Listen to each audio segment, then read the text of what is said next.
Hello. In this video, we will be informing to our subscribers about the evolution of mobile data throughout the past couple of decades. Please join us as we dive right in to start talking about the first generation of mobile data known as 1G. 1G is the first generation of wireless technology. These are the analog telecommunication standards that were first introduced in the 1980s. The first commercially automated 1G cellular network was launched by Japan by Nippon Telegraph and Telephone in 1979.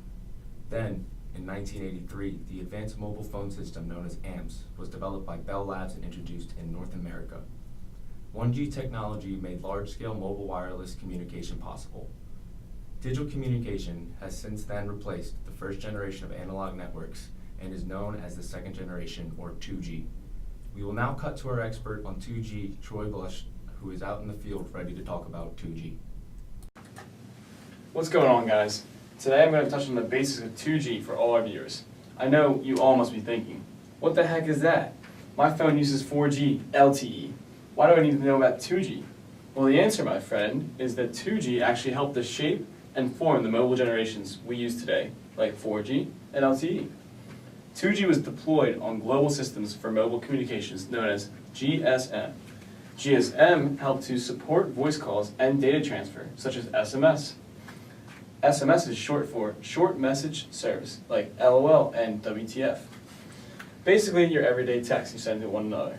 Now I'm going to send it back to our station with Jake and Liam. See you later. Thanks, Troy. Good explanation, but you left out a bit about the evolution of 2G.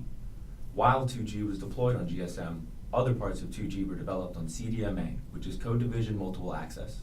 The Interim Standard 95 was the first CDMA-based 2G digital cellular standard. CDMA performs well against interference and signal fading.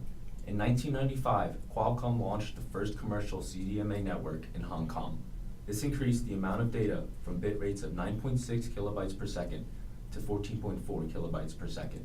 2G then evolved into something known as 2.5G GPRS, which included general packet radio service and increased bit rates to 85.6. After 2.5 GPRS came 2.5 Edge, which stands for Enhanced Data Rates for GSM Evolution. Edge supported data bit rates up to 236.8 kilobytes per second. From here, we will now transition into talking about our third generation, 3G. Due to the immense success of the 2G network, people began using their phones on a daily basis as this technology became an important part in our lives, thus creating the demand for a newer and faster network, 3G. The first 3G network to come out was the UMTS, or the Universal Mobile Telecommunications System, an evolution of the GSM operator mentioned earlier. From UMTS came a multitude of different supporting networks which all increased peak data rates. We won't go into all the specifics, but we will bring up the most important ones like UMTS WCDMA, or Wideband Code Division Multiple Access, which is a system that uses the Ultra FDD mode where voice and data could be supported simultaneously.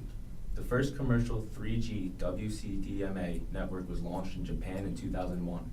Mobility for voice and packet data applications could now be seamlessly creating a quality of service differentiation for those companies who could provide the best support.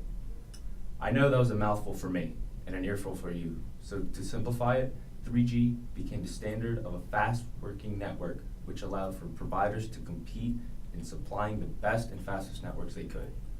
3G eventually evolved into 3.5G HSPA+, which had peak downlink rates at 168 megabytes per second and uplink rates of 22 megabits per second.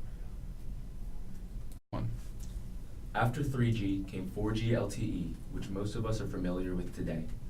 LTE stands for Long-Term Evolution and was launched in North America in 2010. LTE was deployed both on GSM and CDMA mobile operators.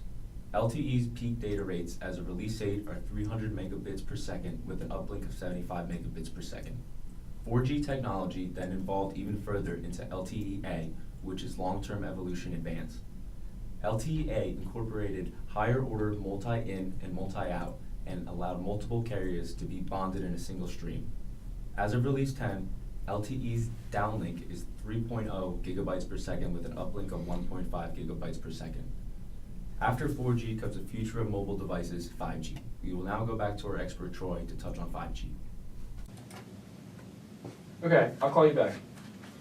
Thanks, guys. So right now we're transitioning into a new period called 5G, coming right after the success and speed of 4.5G. One of the coolest new features about this new and spunky mobile data network is that it can cover up to 1 million devices per square kilometer. 4G can only cover 4,000. That's crazy. The technology is new and coming out fast, but as of right now, only 5 companies are selling 5G hardware and systems. In the next couple of years, expect a little 5G symbol at the top of your phones. Back to you guys. Thanks, Troy. We all here hope that we were able to provide you with a new understanding about the evolution of mobile data. Thank you for watching.